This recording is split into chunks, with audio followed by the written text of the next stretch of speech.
ભારતના ચૂંટણી પંચ દ્વારા ઓક્ટોબર માસમાં જે મતદાર યાદી સઘન સુધારણા કાર્યક્રમ શરૂ કરવામાં આવ્યો હતો એ આજે એના નિર્ધારિત શેડ્યુલ મુજબ 17 ફેબ્રુઆરીના રોજ પૂરો થયો છે અને આપણે 1/1/2026ની સ્થિતિએ દ્વારકા જિલ્લામાં સમાવિષ્ટ 81 ખંભાળિયા અને 82 દ્વારકા વિધાનસભાની મતદાર યાદીની આજરોજ આખરી પ્રસિદ્ધિ કરવામાં આવી છે।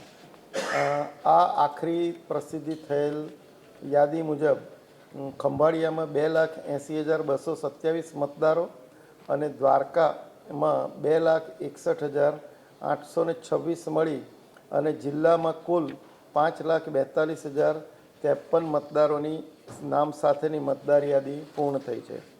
આપણે જે મતદાર યાદી આ પ્રસિદ્ધ કરી છે એનું મતદાન મથકોનું રેશનલાઇઝેશન કર્યું છે અને પંચની જે ગાઈડલાઇન છે એ મુજબ એના મતદાર યાદીના ભાગની રચના કરી છે। ટોટલ આ સમગ્ર કામગીરી દરમિયાન 695 જેટલા BLO અને એની સામે પોલિટિકલ પાર્ટીએ મૂકેલા 1500થી વધારે બૂથ લેવલ એજન્ટો હતા, એ લોકોએ બધાએ સાથ સહકાર આપેલો છે અને આપણે એ દરમિયાન જે કંઈ ફોર્મ નંબર 6, ફોર્મ નંબર 7 વગેરે જે આપણને મળ્યા એનો નિર્ણય વિધિસર પ્રક્રિયા કરી અને જે તે મતદાર નોંધણી અધિકારી દ્વારા કરવામાં આવ્યો હતો।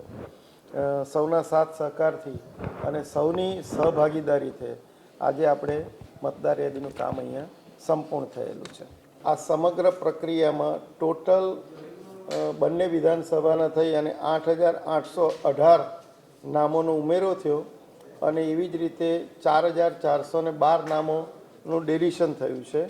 એમ કરીને કુલ 4,406 મતદારોનો નેટ વધારો થયો છે।